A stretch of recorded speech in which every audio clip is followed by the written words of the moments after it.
brought to you by Bank of India. पहली सुर्खी, भारी बारिश के चलते पश्चिम बंगाल की राजधानी कोलकाता में जनजीवन बुरी तरह से अस्त व्यस्त है। 22 सितंबर की देर रात शुरू हुई मूसलाधार बारिश अगले दिन सुबह तक जारी रही, जिसकी वजह से जगह जगह पर 2 से 3 फीट तक पानी भर गया। भरे हुए पानी में बिजली का करंट भी दौड़ने की अलग अलग घटनाएं हुई, जिसमें कम से कम 7 लोगों की मौत हो गई। कुछ मौतें डूबने से भी हुई और आंकड़ा फिर 9 तक पहुंच गया। कोलकाता एयरपोर्ट के रनवे पर पानी भरने से कम 30 फ्लाइट्स कैंसिल कर दी गई। आईएमडी के आंकड़ों के मुताबिक पिछले 24 घंटों में कोलकाता में 247 मिलीमीटर बारिश दर्ज की गई। ये सामान्य से 2600% ज्यादा है। सोशल मीडिया पर ऐसे वीडियो वायरल हैं जिनमें गाड़ियां आधी डूबी नजर आ रही हैं। लोग जैसे तैसे निकलने और बचने की कोशिश कर रहे हैं। भारी बारिश का असर शहर के ट्रैफिक पर भी पड़ा है। मेट्रो सेवाएं बाधित हुई हैं।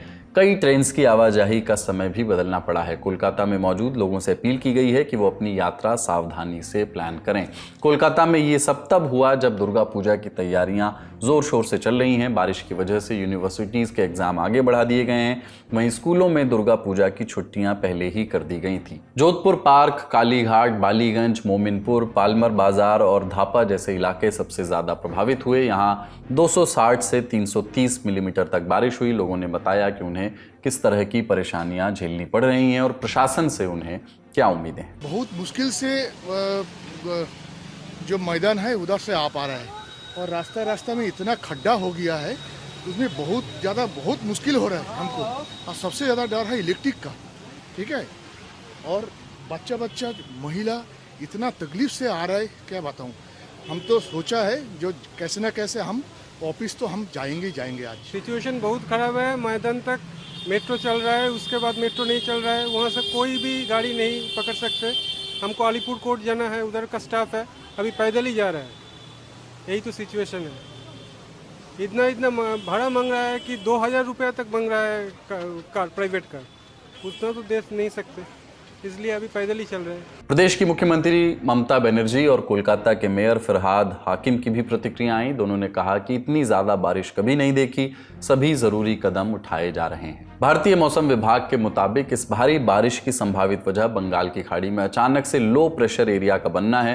विभाग ने चेतावनी दी है कि कोलकाता सहित पश्चिम बंगाल के दूसरे जिलों मसलन साउथ 24 परगना, पश्चिमी और पूर्वी मेदिनीपुर और बांकुरा को भारी बारिश का सामना करना पड़ सकता है। हावड़ा और नॉर्थ 24 परगना में भी भारी बारिश दर्ज की गई है। अगली सुर्खी, समाजवादी पार्टी के नेता आजम खान 23 महीने बाद सीतापुर जेल से जमानत पर बाहर आ गए हैं। आजम काला चश्मा, काली सदरी और सफेद कुर्ता पहने जेल से बाहर आए। बाहर आते ही समर्थकों ने उनका जोरदार स्वागत किया। आजम ने भी हाथ हिला करके अभिवादन किया। करीब 500 सपा कार्यकर्ताओं की भीड़ जेल के बाहर इकट्ठा हुई थी। इस भीड़ के साथ पहुंचे मीडिया कर्मियों ने आजम से सवाल पूछे। सबसे बड़ा सवाल कि क्या आजम खान बसपा में शामिल होने वाले हैं। इस सवाल पर रामपुर के पूर्व सांसद और उत्तर प्रदेश के पूर्व कैबिनेट मंत्री ने जवाब दिया कि ये अटकलें लगाने वाले ही बता सकते हैं। मैं जेल में किसी से नहीं मिला, फोन करने तक की इजाजत नहीं थी। दिग्गज नेता से एक और प्रतिक्रिया मांगी गई, यही कि अखिलेश यादव ने कहा है कि सपा की सरकार आते ही आजम खान पर लगे सारे केस हटा दिए जाएंगे। इस पर आजम खान कुछ नहीं बोले, बस हल्का सा मुस्कुरा दिए। एक समय उत्तर प्रदेश की राजनीति में धाक रखने वाले आजम खान को हाल के बरसों में कई मुकदमों का सामना करना पड़ा। 5 दिन पहले इलाहाबाद हाईकोर्ट ने उन्हें एक बियर बार पर कब्जे से जुड़े मामले में जमानत दी थी। यह आखिरी मामला है जिसमें आजम खान को जमानत मिली। हालांकि इस मामले में जमानत मिलते ही पुलिस ने शत्रु संपत्ति मामले में नई धाराएं जोड़ दी, जिन्हें 20 सितंबर को रामपुर कोर्ट ने खारिज कर दिया और इसके साथ ही 104 मामलों में नामजद आजम खान की रिहाई का रास्ता साफ हो गया।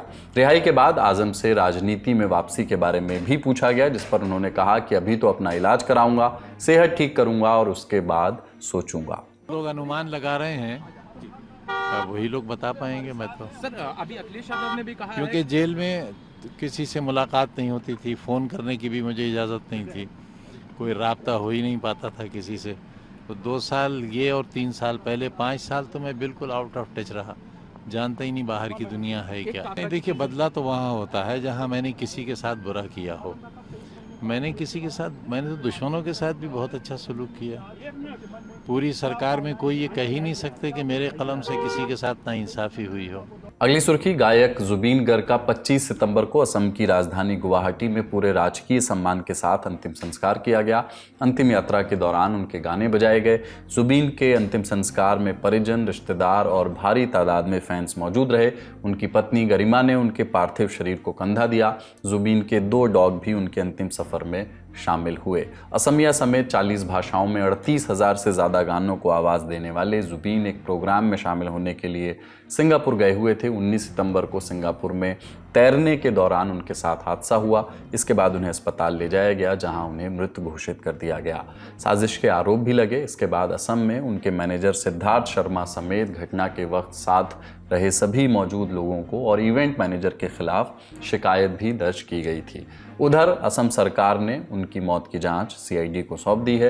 अंतिम संस्कार के पहले Guwahati medical college and hospital में जुबीन का दूसरी बार पोस्टमार्टम हुआ। पहला पोस्टमार्टम सिंगापुर में ही हुआ था। निधन के बाद उनका पार्थिव शरीर 20 सितंबर को सिंगापुर से पहले दिल्ली और फिर 21 सितंबर की सुबह स्पेशल प्लेन से गुवाहाटी लाया गया। जैसे ही काफिला गोपीनाथ बोरदोलोई अंतर्राष्ट्रीय हवाई अड्डे से काहिली पारा स्थित उनके घर के लिए रवाना हुआ, हजारों फैंस अंतिम दर्शन के लिए उमड़ पड़े थे। इस बीच जुबीन की पत्नी गरिमा का एक बयान आया। उन्होंने बताया कि जुबीन को पहले कई बार दौरे पड़ चुके थे। सिंगापुर में दौरा ही पड़ा था। एक बार और इसी तरह की स्थिति बन गई थी। तब सभी दोस्त उनकी तबीयत बिगड़ने पर तुरंत अस्पताल ले गए थे, जिससे उनकी जान बच गई थी। जुबीन का जन्म 18 नवंबर 1972 को असम के तिनसुकिया जिले में हुआ था।